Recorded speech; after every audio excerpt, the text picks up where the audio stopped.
யார் கடவுள் என்கிற தேடல் எனக்குள்ள வந்துச்சு.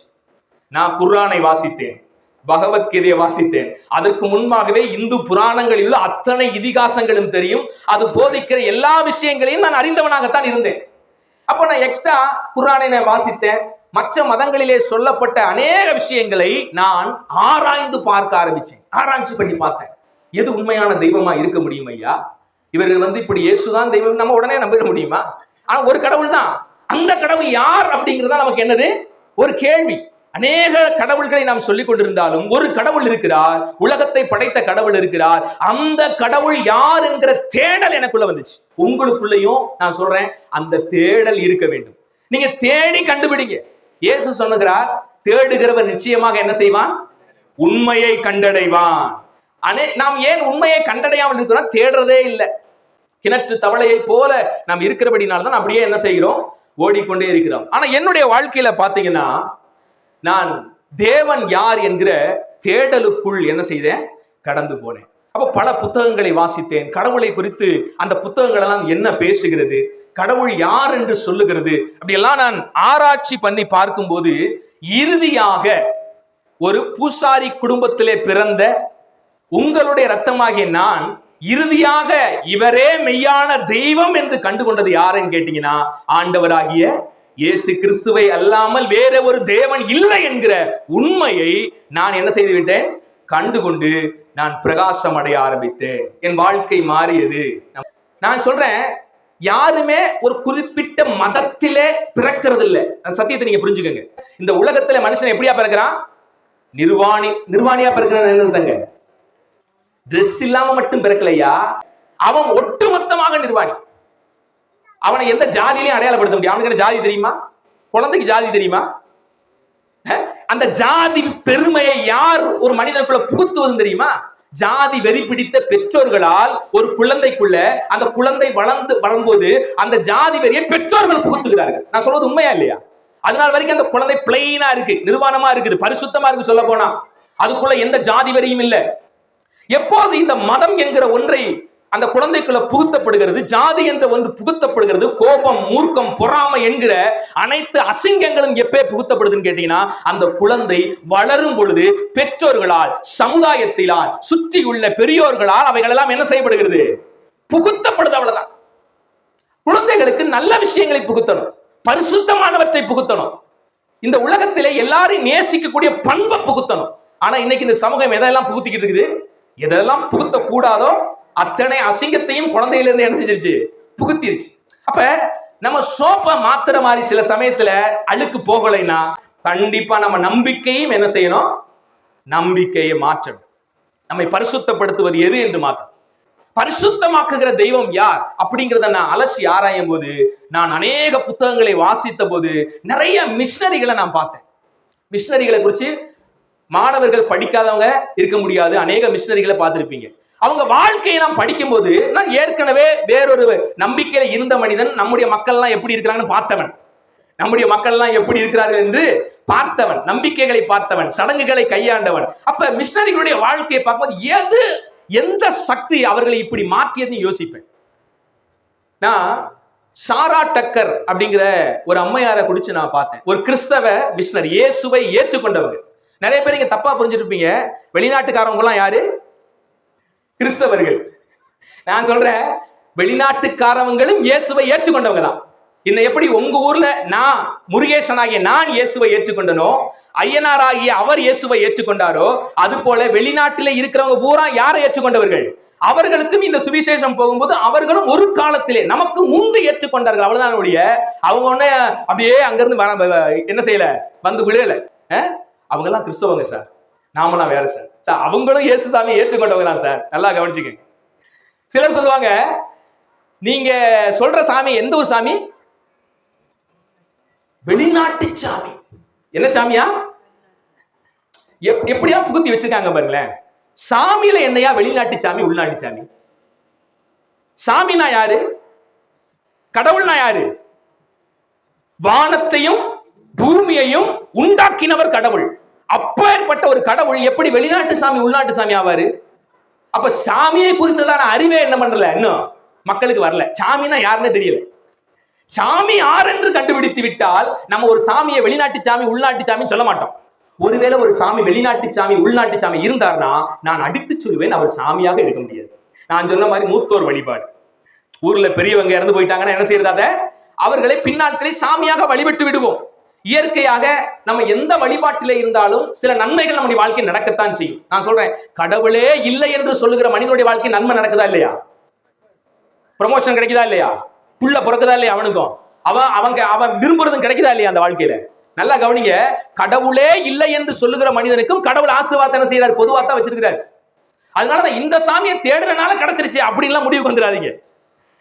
நீங்க சாமியே தேடாட்டியும் கூட சில பொதுவான நன்மைகள் நம்முடைய வாழ்க்கையில் என்ன செய்யதான் வேணும்? வரத்தான் செய்யும். அப்ப உண்மையான கடவுள் யார் என்பதை நாம என்ன செய்யணும்? முதலாவது புரிஞ்சு. அதான் சொன்னேன், வாழ்வை மாற்றுகிற தெய்வம் தான் உண்மையான கடவுள். அந்த சாரா டக்கரை நான் வாசிக்கிறேன். அந்த அம்மையார் பார்க்கும்போது திருநெல்வேலி தானங்கய்யா, திருநெல்வேலி பகுதியில முதல்ல பெண்களுக்கான ஆசிரியர் பள்ளியை துவங்கினவர்கள் ஒரு வெளிநாட்டு பெண்மணி, இங்கிலாந்து சார்ந்தவங்க. அவங்க எப்படிப்பட்டவங்க தெரியுமா? பிறவியிலேயே போலியோவினால் பாதிக்கப்பட்டு 2 கால்களையும் இழந்து சப்பானியா இருக்கிற ஒரு பெண்மணி. அவங்க இந்தியாவில் இருக்கிற பெண்கள் எல்லாம் படிப்பறிவு இல்லாதவர்களாய் ஒடுக்கப்பட்டிருக்கிறாங்க. கல்வி அறிவு அவங்ககிட்ட இல்ல. அடுப்பேதும் பெண்களுக்கு படிப்பதற்கு என்று சொல்லி ஒடுக்கி வச்சிருக்கிறாங்க. கேள்விப்படுறாங்க, எந்த ஊர்ல இருந்தோ ஒரு கிறிஸ்தவ பெண்மணி இங்கே வந்ததில்லை, இந்தியாவை உங்க முகத்தை எல்லாம் பார்த்ததில்லை, நம்ம அழகான முகங்களை எல்லாம் பெண்களுடைய முகங்கள் எல்லாம் சாராட்டக்கர் என்ன பண்ணல, பார்த்ததில்லை. இங்கிலாந்து தேசத்திலிருந்து இயேசுவை ஏற்றுக்கொண்ட அந்த பெண்மணி கேள்விப்படுறாங்க, இந்தியாவில் இருக்கிற பெண்கள் படிப்பை பெற வேண்டும் என்று அநேக தனக்கு அறிமுகமானவர்கிட்ட எல்லாம் பணம் வாங்கி தன் சொத்துல கொஞ்சத்தை வித்து இந்திய பெண்களுடைய படிப்புக்காக இங்க ஒரு பள்ளிக்கூடத்தை கட்ட வேண்டும் என்று அனுப்பி வைக்கிறாங்க. அதுதான் இன்னைக்கு திருநெல்வேலியில் இருக்கிற மிகப்பெரிய நூற்றுக்கணக்கான ஆயிரக்கணக்கான பெண்கள் படித்து முன்னேறிய. அப்ப எப்ப தொடர்றாங்க தெரியுமா? 1855. எப்ப பள்ளிக்கூடம், பெண்களுக்கான பள்ளிக்கூடத்தை எப்ப கட்டுறாங்க? 100 வருஷங்களுக்கு முன்பாக அவர் கட்டி தந்திருக்கிறாங்க. அப்ப எல்லாம் பெண்கள் என்ன சொல்றதுன்னா, இந்த வாசனைக்கு கூட கல்வியறிவு இல்லாத காலம்.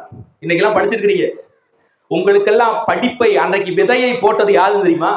இன்னைக்கு பெண்கள் படித்து முன்னேறி இன்னைக்கு இருக்கிறீங்கன்னா முதல் எங்கோ ஒரு ஊரிலே இருந்து கொண்டு கிறிஸ்துவை ஏற்றுக்கொண்டது நிமித்தமாக தன் வாழ்க்கை மாற்றமடைந்து சமூகத்தை நோக்கி பார்த்து என்னை போல பெண்களும் படிக்க வேண்டும் என்று ஏதோ வெளிநாட்டில் இருந்து அனுப்புனாங்க பாத்தீங்களா? அந்த பெண்மனுடைய காசு தான் இன்னைக்கும் நூற்றுக்கணக்கான பெண்கள் படித்தங்க பட்டதாரிகளாக மாறி வர்றாங்க.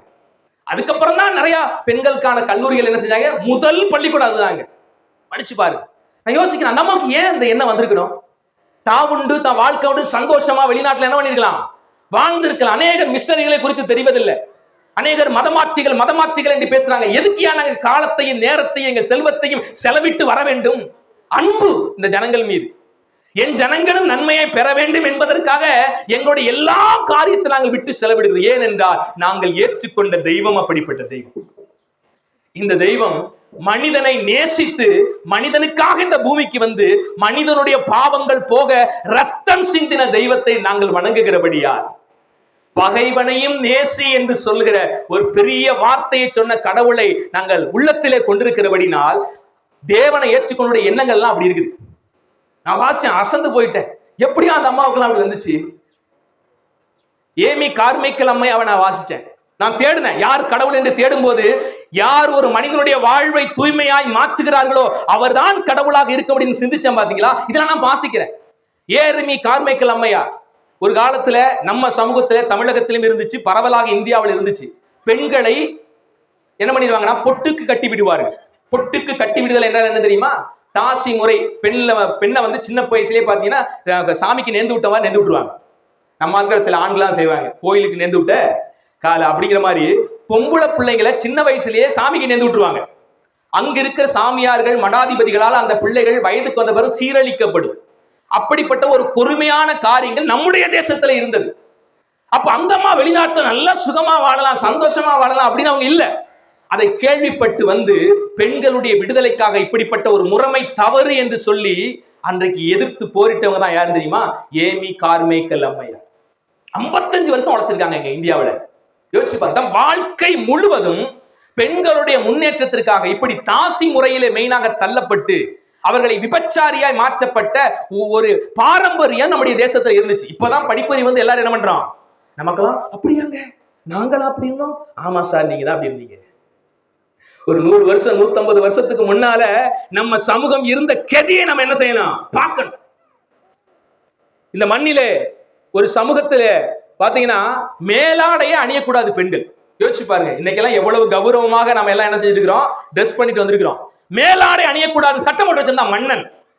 அந்த மன்னன் சட்டத்தின் அடிப்படையில என்ன செய்யக்கூடாது, பெண்கள் எல்லாம் மேலாடை அணியக்கூடாது, ஓப்பனா தான் இருக்கணும். அதுவும் மெயினா அரசன் வந்தான்னா ஓப்பனா தான் இருக்கணும், வெளியே வந்து காட்டணும். ஆண்கள் இடுப்பிலே மட்டும் துண்டை கட்டி கொண்டு இருக்கணும், மேல ட்ரெஸ் இருக்கக்கூடாது. பெண்கள் டோட்டலா இடுப்புக்கு கீழே என்ன பண்ணிக்கலாம், இடுப்புக்கு மேல எதுவுமே போடக்கூடாது. அதையெல்லாம் தாண்டி மார்பக வரி, முளை வரி, வேற ஒரு சாதிக்காரன் மீசை வச்சா மீசைக்கு வரி. ஒரு காலத்துல மீசை வச்சா வரி சார், நம்ம நாட்டுல பெருசா மீசை வச்சுட்டா போதும் வரி போட்டுருவான். மார்பகத்திற்கு வரி போட்டு அவ்வளவு கொடுமைகள் நிறைந்த தேசமாகத்தான் இது இருந்துச்சு ஒரு காலத்துல. எப்போது மிஷனரிகள் நம்ம மண்ணுக்கு காலடி வைத்தார்களோ, கிறிஸ்துவை ஏற்றுக்கொண்ட மிஷனரிகள் இந்த மண்ணிலே காலடி எடுத்து வைத்தார்களோ, அப்போது இருந்து இந்த மண் பரிசுத்தமாக்கப்பட்டுச்சு. எல்லாருக்கும் படிப்பறிவு வந்துச்சு. வில்லியம் கேரி அன்னைக்கு உடன்கட்டை ஏறுதல் என்கிற சதி என்கிற கொடுமையான பழக்கம் இருந்தது. ஆண் செத்துட்டானா பெண்ணையும் தூக்கி என்ன பண்ணிடுவான், எவ்வளவு பெரிய கொடுமை பாருங்க. ஆம்பளை செத்துட்டா பொம்பளை வேற யாரும் கல்யாணம் பண்ணக்கூடாதான். அதனால என்ன செய்வான் தெரியுமா, ஆணை எரிக்கும் போதே துடிக்க துடிக்க அந்த பெண்ணை இழுத்து கொண்டு வந்து அந்த உடன்கட்டை ஏறுதல் தூக்கி போட்டு எரிச்சிருவான். அதை பெண்ணை பாதுகாக்கிறானா, எப்படி பாதுகாக்கிறான் பாருங்களேன். இப்ப எல்லாம் பெண்களுக்கு அந்த மாதிரி ஒரு சட்டம் இருந்துச்சுன்னா நீங்க எப்படி இருப்பீங்க? சில பெண்கள் எல்லாம் இந்த இயேசுவை அறியாதபடி என்னென்னமோ பேசுறாங்க, திட்டுறாங்க. ஆனா அந்த இயேசுவை ஏற்றுக்கொண்ட பரிசுத்தவான்களுடைய பாதங்கள் இந்த மண்ணிலே பட்டபடினால்தான் இதெல்லாம் மாற்றப்பட்டுச்சு தெரியுமா? இன்னைக்கு நம்ம கௌரவமா, சந்தோஷமா, ஆனந்தமா, விடுதலையோடு இருக்கிறோம்னா மிஷனருடைய இயேசு கிறிஸ்துவை ஏற்றுக்கொண்ட பாதங்கள் பட்டபடினால் அந்த மாற்றங்கள்லாம் வந்திருக்கு. நல்லா கவனிங்க என் ஜனங்களே, என் மக்களே, என் சொந்த பந்தங்களே, என் ரத்தமானவர்களே, சிந்தியுங்கள். நம்முடைய வாழ்வை, நம்முடைய சமூகத்தை மாற்றினது ஆண்டவராக இயேசு கிறிஸ்துவை ஏற்றுக்கொண்ட மிஷனரிகளுடைய தியாகம் என்பதை புரிந்து கொள்ளுங்கள். இன்றைக்கு நாம் மகிழ்ச்சியாக இருக்கிறோம் என்றால், இன்னைக்கு நம்முடைய பிள்ளைகள் ஒவ்வொருவரும் படிக்கிறார்கள் என்றால், நம்ம காமராஜரை குறித்து படித்தோம், பெரியாரை குறித்து படிப்போம். அவங்க எல்லா பெண்களும் படிக்கணும், எல்லா ஆண்களும் படிக்கணும், இலவச கல்வி, அது நல்லது. அது இப்ப 75 வருஷத்துக்கு அப்புறம் அவங்க என்ன செஞ்சாங்க. ஆனா 150 வருஷத்துக்கு முன்னாடி, 200 வருஷத்துக்கு முன்னாடி நம்முடைய வாழ்க்கை மாற்றத்தை உருவாக்கியது யாருன்னு கேட்டீங்கன்னா மிஷனரிகள், இயேசு கிறிஸ்துவை ஏற்றுக்கொண்ட பரிசுத்தவான்கள். அவர்கள் செய்த தியாகம், அவர்கள் செய்த மாற்றங்கள், அவர்கள் சட்ட ரீதியாக கொண்டு வந்த மாற்றங்கள் தான் இந்த தேசத்தை இன்னைக்கு பரிசுத்தம், அதுல இருந்து வளர்ந்து வந்திருக்கோம். இன்னைக்கு அன்னைக்கு அவங்க எல்லாம் இலவசமா கொடுத்ததெல்லாம் இன்னைக்கு என்ன ஆகி போச்சு? இலவசமா யாராவது கொடுப்பாங்களா? நிறைய மருத்துவமனைகள், நிறைய பள்ளிக்கூடங்கள், திரும்பி பார்த்த இடத்துக்குலாம் இருக்குது. ஆனா மிஷனரிகள் அன்னைக்கு இதெல்லாம் எப்படி கொடுத்தாங்க தெரியுமா? எனாமாக கொடுத்தாங்க. இன்னைக்கு வாங்க முடியுமா எனாமாக? பயப்படுறோம். பிள்ளைகளை தனியார் ஸ்கூல்ல படிக்க வைக்கணும் ஆசை, கொண்டு போய் சேர்த்தாதானே தெரியும். பாதி சொத்தை வித்துதான் அவனுக்கு என்ன பண்ணணும். ஆனா ஒரு காலகட்டத்தில் மிஷனரிகள் கட்டிய பள்ளிக்கூடம் பாருங்க, எல்லாமே இலவசம். எப்படி அவங்களால செய்ய முடிஞ்சு? ஆண்டவர் சொல்றாரு, இலவசமாய் பெற்றீர்கள், இலவசமாய். அந்த இயேசுவின் வார்த்தை அவர்களை மாற்றி, அவங்க தனக்குன்னு வாழல, மக்களுக்காக வாழ்ந்தாங்க, சேவை செஞ்சாங்க. யாருனே தெரியாத இந்தியர்களுக்காய், யாருனே தெரியாம தமிழர்களுக்காய், உங்களுக்காய், அதுவும் தாழ்த்தப்பட்ட மக்களுக்காய் நின்றவர்கள் தான் மிஷனரி. அவங்க கெட்ட சேவையை பாரு. அவங்க கெட்ட பில்டிங் இன்னைக்கு நிக்குது. நம்ம ஊரால் கெட்ட பில்டிங் எல்லாம் என்ன செய்யுது? 3 மாசத்துல அதை காணோம். என்ன சார் காணோம்? உள்ள போயிடுச்சு சாருங்களா. ஒரு பில்டிங் 150 200 வருஷத்துக்கு கெட்ட முள்ளால அவங்க கெட்ட பில்டிங், அவங்க கெட்ட பள்ளிக்கூடம் இன்னைக்கு நிலைச்சு நிக்குது. எவ்வளவு தியாகமா கட்டிருப்பாங்க யோசிச்சு பாருங்களேன். எந்த லஞ்சமும் இல்லாம, லஞ்சம் இல்லாம கட்டினாலும் நிக்கிறது. நம்ம ஊரால பாதி லஞ்சமா மாத்திடுறானே. நம்முடைய வாழ்க்கை எப்படி இருந்தது, முன்னால நம்ம எப்படி இருந்தோம் அப்படிங்கிறத நம்ம பாக்குறது இல்ல. ஏறி வந்த ஏணிப்படியை எட்டி மிதிப்பது போல் இன்றைக்கு என்ன செய்யறாங்க? கிறிஸ்தவத்தை குறைத்து பேசுறாங்க, கிறிஸ்தவர்களை குறைத்து பேசுறாங்க. இவர்கள் மதமாற்றிகள் என்று பேசுறாங்க. நான் சொன்னபடி மதம் என்பதே இல்லையே, அப்புறம் என்ன மதம் மாறுவது? ஒரு கடவுள் இருக்கிறார், அந்த கடவுளை நீங்கள் அறிந்து கொள்ளுங்கள். அவர் உங்களுக்காக மனுஷனாக வந்தார், ரத்தம் சிந்தினார். அதை விசுவாசிக்கும் போது உங்கள் பாவம் மன்னிக்கப்படுகிறது, நீங்கள் பரலோகம் போகிறீர்கள். இதைத்தான் உங்களுக்கு அறிவிக்கிறோமே வெளியே உங்களை மதம் மாற்றுவது எங்கள் நோக்கம் அல்ல.